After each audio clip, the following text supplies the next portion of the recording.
Ma'asyiral hadirin yang dimuliakan Allah, di dalam salah satu firman-Nya Allah Subhanahu wa taala berfirman, "Fashalli li rabbika wanhar." Dan dirikanlah salat dan sembelihlah hewan kurban. Kata para ulama ahli tafsir, salat di sini yang dimaksud adalah salat Idul Adha, dan kurban yang dimaksud adalah berkurban pada hari raya Idul Adha. Berlalu bulan Syawal, kita sudah berada di bulan Zulqa'dah. Tidak terasa nanti akan masuk bulan Zulhijjah. Ada dua ibadah besar, yaitu ibadah haji dan juga menyembelih hewan kurban. Alhamdulillah, dari Dewan Guru tahun ini yang berangkat Ustadz Farhan, Ustadz Bobby, kita doakan mudah-mudahan berangkatnya sehat walafiat, pulangnya sehat walafiat. Mudah-mudahan hajinya dijadikan haji yang mabrur. Yang paling penting lagi pulangnya bawa oleh-oleh. Oleh-oleh sabar, oleh-oleh syukur, oleh-oleh semangat ibadah. Amin. Ya Rabbal. Mudah-mudahan beliau-beliau ingat sama kita-kita pada saat wukuf di Arafah. Sebagaimana beliau-beliau Allah panggil wukuf di Arafah. Mudah-mudahan kita yang hadir bisa juga wukuf di Arafah. Ya Rabbal.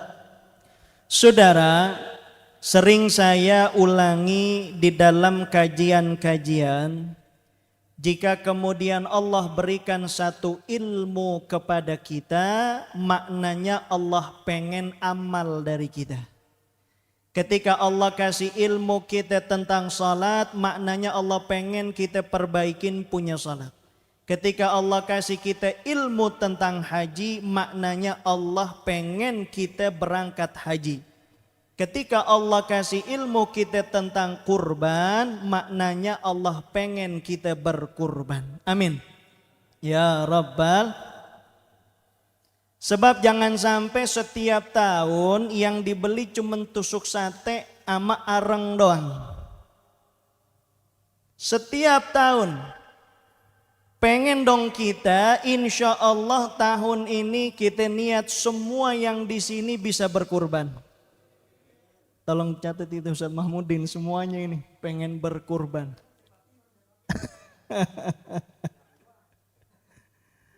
Ada lagi orang ngomong, Ustaz saya udah bukan lagi korban tiap tahun, tiap bulan saya korban perasaan, katanya begitu. Itu lain lagi urusannya.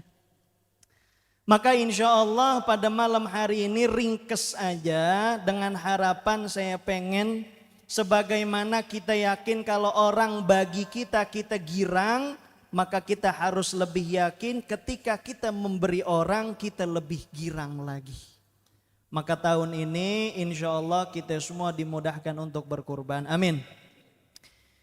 Di dalam salah satu hadisnya Rasulullah sallallahu alaihi wasallam bersabda, "Ma'amila adamiyun min amalin." Tidaklah seorang anak Adam melakukan satu perbuatan, satu amalan yauman nahri, pada hari raya Idul Adha, ahabbu ilallahi min iraqatid dam, yang lebih Allah cintai daripada menyembelih hewan kurban. Jadi jangan kita pada saat hari raya Idul Fitri, Idul Adha misalnya, kita punya uang 5 juta, terus kita bingung nih 5 juta mau kita wakafin ke masjid atau mau kita buat berkurban. Kalau pada saat hari raya Idul Adha, maka dengan yakin 5 juta yang kita punya kita pakai untuk berkurban. Sebab gak ada yang Allah lebih cintai amalan pada hari raya Idul Adha kecuali berkurban. Itulah sebabnya di dalam 3 madhab, Imam Syafi'i, Imam Ahmad, Imam Malik mengatakan kurban itu hukumnya sunnah muakkadah. Sedangkan menurut madhab Imam Abu Hanifah, kurban itu hukumnya wajib. Tuh.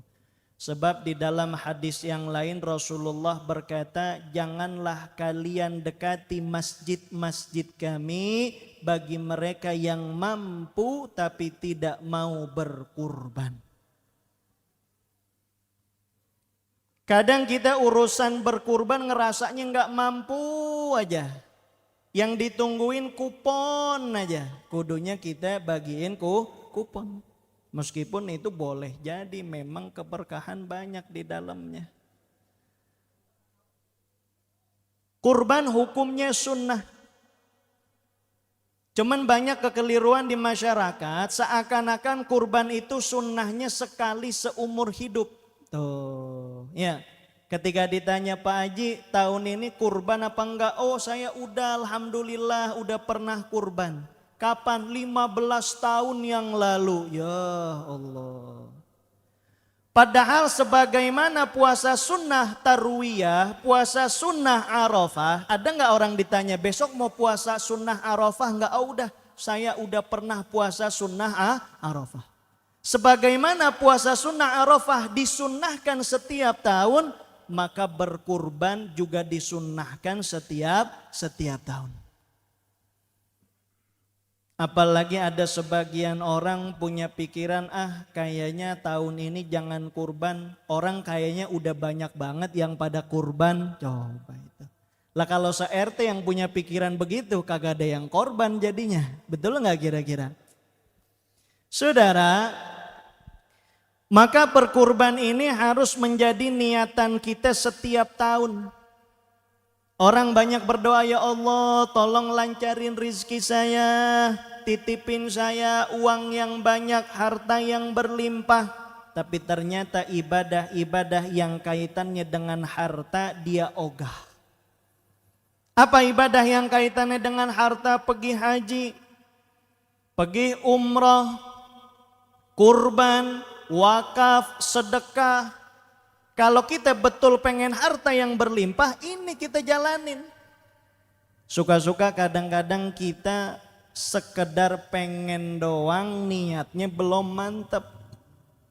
Doa aja, ya Allah tolong saya punya tanah mau dijual, lakuin. Insya Allah kalau tanah laku saya mau pergi umroh, amin. Benar dia doa sama Allah sambil nangis-nangis, seminggu kemudian tanahnya laku.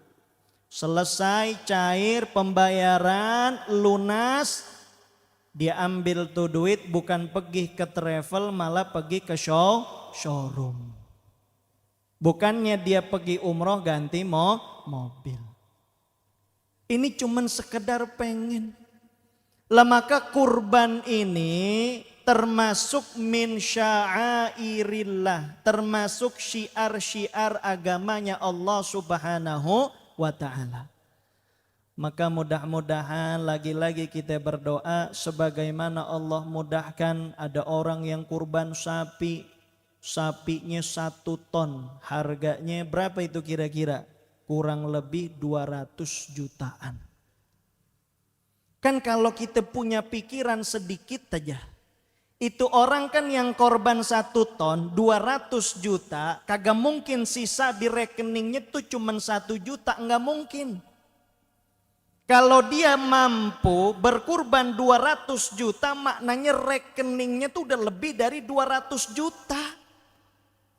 Jadi kita jangan, ya Allah saya pengen korban, yang kecil kagak apa-apa dah, yang penting asal korban. Coba itu. Kan kalau kita bisa doa, ya Allah saya pengen sapi yang gemuk, yang cakep, yang bagus, harga 50 juta.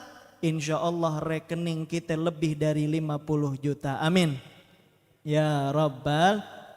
Saudara, ya malam hari ini saya udah kumpulin beberapa kekeliruan. Ya, tadi kekeliruan yang pertama, orang banyak menganggap bahwa berkurban itu sunnah cuman sekali seumur hidup. Ya, kalau dia punya anggapan kurban itu sunnah sekali seumur hidup, maka nggak heran dia bakal nanya, Ustadz, mana sih yang saya duluin? Saya korban dulu apa akekah dulu? Tuh. Sebab saya tanya, saya punya orang tua dulu katanya kagak pakai diakekahin. Kalau akikah memang sekali seumur hidup. Udah gitu akikah itu yang disunahin bukan kita, tapi kita punya orang tua. Kan kita nanya begitu seakan-akan kagak mau rugi. Padahal kan kurban waktunya cuma 4 hari. Ya kalau kurban udah sekali, kumpulin duit lagi, setelah itu baru akikah. Jangan pakai dibentrok-bentrokin. Kemudian di antara kekeliruan juga, sebagian kita kadang-kadang punya uang gak banyak. Kambing jantan, sapi jantan, domba jantan memang harganya lebih mahal. Akhirnya karena dia kira kalau korban itu harus jantan, kagak jadi korban. Padahal yang betina juga boleh. Cuman kalau ditanya afdal, lebih afdal adalah yang jantan. Warnanya yang bagaimana, yang gimana aja. Tapi kalau mau ditanya bagaimana dombanya yang Rasulullah saat itu sembelih ketika berkurban, Rasulullah sembelihkan kurban itu dombanya putih, bulunya tebal, dagingnya gemuk, tanduknya cakep. Kalau sekarang kira-kira domba mana itu? Domba Garut. Nah, domba tuh cakep. Kalau bisa kita beli domba. Saudara, kemudian di antara kekeliruan lagi, ya, banyak dari kita yang menjadikan daging kurban, kepala, kulit dan lain-lain itu sebagai upah daripada upah buat motong. Itu kagak boleh. Ya. Jadi jangan sampai kita bayar ngupahin orang motong itu bayarnya pakai daging kurban. Kalau kita mau ngasih boleh. Ya, kita mau ngasih palanya, kita mau ngasih umpama kulitnya boleh, tapi jangan dijadikan upah. Ini kagak boleh. Yang motong juga kudu ngerti, kadang-kadang yang motongnya juga orangnya begitu. Dia bilang gua kagak usah dibayar, udah pala sama kaki sama paha semuanya itu romannya. Kita juga pengen motong sendiri kagak bisa, akhirnya kita jadi dah sama dia. Enggak, ini kita siapin upah lain, kemudian kita mau kasih dia daging sebagai hadiah juga boleh.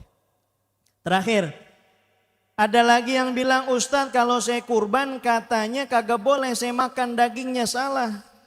Kita harus lihat kurbannya kurban apa dulu. Kalau itu kurban wajib kagak boleh. Tuh. Tadi kan kita dengar kurban itu sunnah muakkadah. Lah ini kenapa bisa jadi wajib? Ya Allah, nih saya punya proyek. Kalau proyek saya tembus, saya mau beli kambing. Kecil banget ya nazarnya. Orang nazar beli sapi. Kata Allah biarin dia kurban. Bener, proyeknya gol, ya proyeknya tembus, maka dia wajib membeli kurban. Ketika dia berkurban, nazar, maka kurbannya menjadi wajib. Kagak boleh barang dikit dia sama keluarganya, bininya, anaknya makan dari tuh kambing. Tuh. Tapi kalau kambingnya kurban sunnah, nggak pakai nazar, justru dia disunnahkan untuk ngambil makan dari itu daging yang dia kurbankan. Maka yang paling ideal 1/3 itu buat dia sama keluarganya, 1/3 buat tetangga, tamu-tamu yang pada datang, 1/3 lagi buat orang-orang fakir miskin. Karena memang yang disunahkan itu hanya bagi sedikit aja. Maka kalau dia tanya, Ustaz saya motong hewan kurban, saya bagi cuma sekilo ke tetangga, boleh nggak? Sah nggak kurbannya? Pelit namanya itu. Motong 1 kambing, semua dimakan ya, gegar semua keluarganya semuanya. Bagi orang miskin cuma sekilo, ini pelit namanya. Walaupun sah. Yang paling bagus sedikit kita makan, sisanya kita bagi. Maka mudah-mudahan kita semua yang hadir pada malam hari ini diberikan kemudahan untuk bisa berkurban. Amin. Ya Rabbal Alamin, hadanallahu wa iyyakum ajma'in. Assalamualaikum warahmatullahi wabarakatuh.